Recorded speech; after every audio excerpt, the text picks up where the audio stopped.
사랑하는 순천중앙교회 교우 여러분, 오늘은 2020년 4월 18일 토요일입니다. 오늘부터 읽어나갈 말씀은 어제 우리가 학개서를 다 읽었기 때문에 오늘부터는 스가랴서를 읽게 됩니다. 14일 동안 스가랴서를 하루에 한 장씩 읽어 나가도록 하겠습니다. 오늘은 스가랴 1장입니다. 1장 1절부터 21절까지 있는 말씀을 읽도록 하겠습니다. 다리오 왕 제2년 8째 날 달에 여호와의 말씀이 이도의 손자 베레기의 아들 선지자 스가랴에게 임하니라. 이르시되 여호와가 너희의 조상들에게 심히 진노하였느니라. 그러므로 너는 그들에게 말하기를 만군의 여호와께서 이처럼 이르시되 너희는 내게로 돌아오라. 만군의 여호와의 말이니라. 그리하면 내가 너희에게로 돌아가리라. 만군의 여호와의 말이니라. 너희 조상들을 본받지 말라. 옛적 선지자들이 그들에게 외쳐 이르되 만군의 여호와께서 이같이 말씀하시기를 너희가 악한 길 악한 행위를 떠나서 돌아오라 하셨다 하나 그들이 듣지 아니하고 내게 귀를 기울이지 아니하였느니라. 여호와의 말이니라. 너희 조상들이 어디 있느냐? 또 선지자들이 영원히 살겠느냐? 내가 나의 종 선지자들에게 명령한 내 말과 내 법도들이 어찌 너희 조상들에게 임하지 아니하였느냐? 그러므로 그들이 돌이켜 이르길 만군의 여호와께서 우리 길대로 우리 행위대로 우리에게 행하시려고 뜻하신 것을 우리에게 행하셨도다 하였느니라. 다리오 왕 제2년 11째 달 곧 스밧월 24일에 이도의 손자 베레가의 아들 선지자 스가랴에게 여호와의 말씀이 임하니라.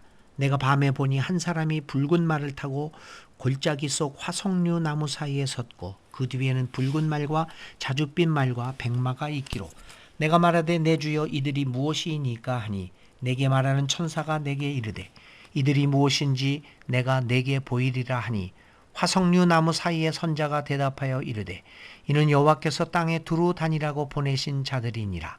그들이 화석류 나무 사이에 선 여호와의 천사에게 말하되 우리가 땅에 두루 다녀보니 온 땅이 평안하고 조용하더이다 하더라.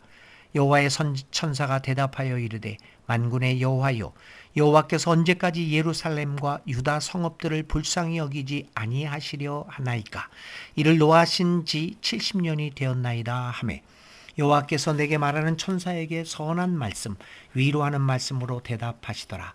내게 말하는 천사가 내게 이르되 너는 외쳐 이르기를 만군의 여호와의 말씀에 내가 예루살렘을 위하여 시온을 위하여 크게 질투하며 아니란 여러 나라들 때문에 심히 진노하나니 나는 조금 노하였거든 그들은 힘을 내어 고난을 더하였음이라. 그러므로 여호와가 이처럼 말하노라. 내가 불쌍히 여김으로 예루살렘에 돌아왔은즉 내 집이 그 가운데에 건축되리니 예루살렘 위에 먹줄이 쳐지리라. 만군의 여호와의 말이니라. 그가 다시 외쳐 이르기를 만군의 여호와의 말씀에 나의 성읍들이 넘치도록 다시 풍부할 것이라. 여호와가 다시 시온을 위로하며 다시 예루살렘을 택하리라 하라 하니라. 내가 눈을 들어본즉 네 개의 뿔이 보이기로 이에 내게 말하는 천사에게 묻되 이들이 무엇이니까 하니 내게 대답하되 이들은 유다와 이스라엘과 예루살렘을 흩트린 뿔이니라. 그때 여호와께서 대장장이 4명을 내게 보이시기로 내가 말하되 그들이 무엇하러 왔나이까 하니 대답하여 이르시되 그 뿔들이 유다를 흩트려서 사람들이 능히 머리를 들지 못하게 하니 이 대장장이들이 와서 그것들을 두렵게 하고 이전의 뿔들을 들어 유다 땅을 흩트린 여러 나라의 뿔들을 떨어뜨리려 하느니라 하시더라. 아멘. 오늘 드릴 찬송은 305장입니다. 나 같은 죄인 살리신 305장으로 하나님께 영광을 돌리시기를 바랍니다. 교우 여러분, 오늘부터 이제 스가랴서를 읽어 나갑니다. 자, 스가랴는 어떤 책입니까? 먼저 이 스가랴에 나오는 스가랴 예언자는 학개와 동시대의 사람입니다. 그는 학개가 예언 활동을 시작한 지 약 2개월 후부터 예언 활동을 개시합니다. 그러니까 같은 시대 같은 장소에서 했다라고 볼 수가 있겠습니다. 스가랴도 학개와 마찬가지로 성전 건축을 독려합니다. 스가랴는 크게 세 부분으로 나눌 수 있습니다. 첫 번째는 1장부터 8장, 두 번째 부분은 9장부터 11장, 그리고 마지막 세 번째 부분은 12장부터 14장까지로 나눌 수 있습니다. 그리고 1장 첫 번째 부분, 두 번째 부분, 세 번째 부분이 이 각각 단락이 보여주고 있는 문체가 다르고 또는 주제도 서로 다르게 나타나고 있고 시대적 배경도 서로 다릅니다. 따라서 학자들은 이 스가랴서를 1장부터 8장을 제1 스가랴, 그리고 9장부터 11장을 제2 스가랴, 그리고 나머지 이 12장부터 14장까지를 제3 스가랴로 나누기도 합니다. 제1 스가랴서인 1장에서 8장, 특히 1장 7절부터 6장 15절 사이에는 스가랴가 경험한 모두 8개의 환상이 기록되어 있습니다. 이 8개의 환상을 통하여 스가랴는 세상에서 하나님께서 맡기신 사명을 다하고 있는 여러 메신저들의 음성을 듣고 보고 그것을 우리에게 전합니다. 오늘 우리가 읽은 스가랴 1장에는 모두 2개의 환상이 기록되어 있습니다. 자, 1절부터 6절까지 있는 말씀을 한번 살펴봅니다. 유대 백성들은 바벨론 포로 생활에서 귀환한 이후 18년 동안 계속되는 외세의 침략과 압박과 박해에 지쳐 있었습니다. 그것은 학개서에서도 상당히 그런 이스라엘 사람들이 지쳐 있는 모습들을 학개서에서도 다루고 있었습니다. 그런데 이러한 지쳐 있는 상황이 그들로 하여금 하나님의 법을 잊어버리게 만듭니다. 참 아이러니한 일이 아닙니까? 우리가 겪고 있는 고난이 우리로 하여금 하나님 앞에 더욱더 나아가도록 만드는 것이 아니라 오히려 하나님의 법을 잊어버리게 만든다는 사실입니다. 많은 경우에 그렇습니다. 그게 우리네 인생입니다. 이 유다 사람들도 마찬가지로 이 여러 가지 어려운 상황 속에서 하나님의 법을 잊어버리고 자신들의 조상이 범했던 같은 죄를 저지르고 있었습니다. 귀한 포로 생활에서 귀환한 이후에도 그러했습니다. 이런 백성들에게 스가랴는 조상의 죄를 상기시키면서 조상들의 전철을 밟지 말라고 얘기합니다. 그리고 하나님께로 돌아올 것을 촉구합니다. 만일 백성들이 하나님께로 돌아오면 하나님께서도 그들에게 돌아오실 것임을 강조합니다. 그러면서 스가랴는 당시 백성들에게 외쳐졌던 이 회개의 예언이 조상들에게도 똑같이 들려졌지만 그들은 회개하지 않았음을 이야기합니다. 그 조상들은 하나님께로 돌아오지 않았습니다. 그로 말미암아 하나님이 그들을 떠났고 따라서 그들은 바벨론에게 멸망당하는 심판을 받기도 하였습니다. 스가랴는 이 같은 과거를 회상시키면서 당시의 백성들에게 조상들을 본받지 말고 회개하고 하나님께로 돌아올 것을 명령합니다. 하나님께로 돌아오는 것만이 척박한 환경에서도 살아남을 수 있는 유일한 방법임을 말하고 있습니다. 그래서 4절부터 6절까지의 스가랴는 이렇게 얘기합니다. 그러나 너희 조상은 나의 말을 듣지 않았다. 나의 말에 귀도 기울이지 않았다. 나 주의 말이다. 너희의 조상 그들은 지금 어디에 있느냐? 그때의 예언자들 그들이 아직 살아있느냐? 내가 나의 종 예언자들을 시켜서 너희 조상에게 명한 나의 말과 규례를 그들이 듣지 않더니 마침내 형벌을 받지 않았느냐? 라고 하면서 당시에 이스라엘 백성들에게 회개할 것을 촉구하고 하나님께로 돌아와서 조상들처럼 살지 말 것을 이야기합니다. 자, 7절부터 이제 본격적으로 스가랴가 경험한 환상이 나옵니다. 7절부터 17절 첫째 환상입니다. 스가랴는 성전 건축의 초석이 놓여지기 2달 전에 환상을 보는데 오늘 1장에 나타나 있는 이 2개의 환상은 하룻밤 사이에, 아니 2개뿐만 아니라 6장까지 계속되어지는 이 8개의 환상을 그는 하룻밤 사이에 모두 보게 됩니다. 그런데 흥미로운 것은 이 환상은 꿈을 꾼 것이 아니라 의식을 갖고 있는 상태에서 갖게 되는 황홀 경험을 이야기하고 있습니다. 의식을 가지고 있는 상태에서 경험한 신비로운 모습입니다. 자, 스가랴가 첫 번째 본 환상은 붉은 말을 탄 사람이 화석류 나무 사이에 서 있는 것으로부터 시작합니다. 그리고 그 사람 뒤에는 붉은 말들과 밤색 말들과 흰 말들이 서 있었습니다. 스가랴는 붉은 말을 탄 사람과 자신이 나눈 대화를 7절부터 17절 사이에 기록하고 있습니다. 여기에 나오는 화석류는 히브리어로 하다스라고 하는데, 하다스라고 하는 나무인데요. 원산지는 지중해 연안이고 개화기는 4월부터 8월이라고 합니다. 이 나무의 꽃과 가지는 유대인들에게는 불멸과 영생을 상징하는 나무입니다. 이 나무의 가지는 꺾어도 이틀 정도 싱싱하게 살아있다고 합니다. 죽었다고 할지라도 물에 꽂으면 다시 살아나기 때문에 불멸과 영생을 상징하는 나무로 알려져 있습니다. 이러한 화석류 나무가 그러니까 불멸과 영생을 상징하는 나무 사이에 있는 사람, 다시 말해서 하나님입니다. 천사입니다. 하나님입니다. 붉은 말을 타고 있는 사람하고 대화를 나눕니다. 그 사람이 스가랴에게 말합니다. 이 말들은 주님께서 온 땅을 두루 다니면서 땅을 살펴보라고 보내신 말들이다.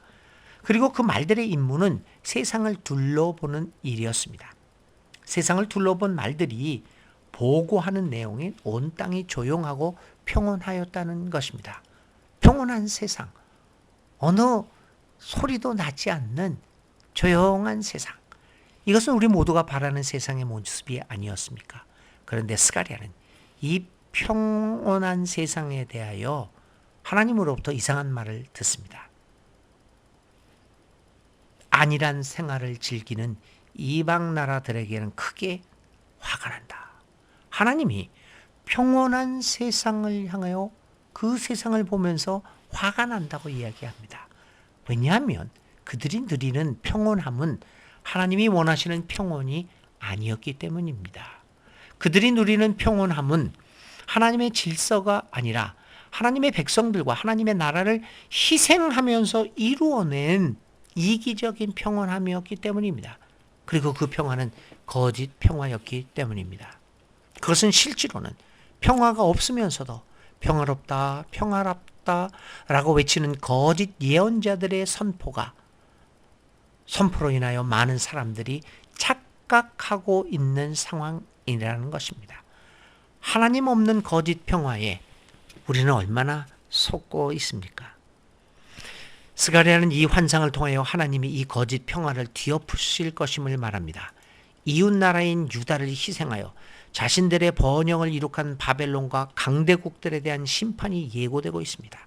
그래서 이들을 벌하고 자기 백성들을 다시 돌보겠다고 하나님은 선언하십니다. 그리고 그것의 일환으로 하나님은 예루살렘 성으로 돌아왔고 그 성에 자신의 집을 세우겠다라고 말씀하십니다. 스가랴는 이러한 환상을 통하여 분명한 하나님의 메시지를 선포하고 있었습니다. 성전 건축이라고 하는 것은 단순한 건물 세우기가 아니라는 것입니다. 그것은 심판의 메시지라는 것입니다. 거짓 평화를 누리고 있는 강대국들에 대한 심판이라는 겁니다. 그것은 하나님의 역사 섭리를 보여주기 위한 작업이라는 것입니다. 오늘 우리는 스가랴의 첫 번째 환상을 통하여 거짓 평화에 대한 경고의 소리를 듣습니다. 이웃의 희생을 바탕으로 한 평화는 거짓이며 그것은 결국 우리 모두를 향한 하나님의 심판을 불러오는 것이 될 수 있음을 기억해야 합니다. 오늘 우리들이 누리고 있는 번영과 평화가 어떤 것인가를 생각해 봅시다. 이웃과 함께 나누는 것이 없는 나만의 평화는 아무리 그것이 평온한 것이라고 할지라도 그것은 거짓 평화임을 깨닫고 이웃들과 함께 누리는 정의로운 평화를 향한 삶을 살아가야겠습니다. 자, 18절부터 21절은 이제 둘째 환상이 나타납니다. 이제 스가랴는 4개의 뿔의 환상을 보고 있습니다. 이 뿔 4개는 이스라엘과 유다와 그리고 예루살렘을 파괴한 이방 나라들을 상징하고 있습니다. 4라는 숫자는 이 땅의 모든 것을 상징하고 있으며 뿔은 권력을 의미하고 있습니다. 다시 말하면 하나님의 백성들을 억압하고 탄압한 이 세상의 모든 권력들에 대한 환상입니다. 19절에 이것은 무슨 뿔들입니까? 그가 나에게 대답하였다. 이것들은 유다와 이스라엘과 예루살렘을 흩어버린 뿔이다. 하나님이 이렇게 답변하십니다. 하나님은 이 권력들에 대하여 반드시 심판하신다는 것입니다. 그런데 스가랴는 계속해서 4개의 뿔과는 대조적으로 또 다른 환상을 보게 되는데 그것은 4명의 대장장이입니다.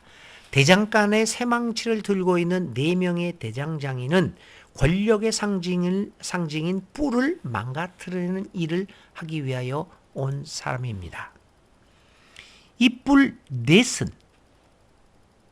유다 사람을 뿔뿔이 흩어지게 하여 유다 사람이 감히 머리도 쳐들지 못하게 만든 나라들이다.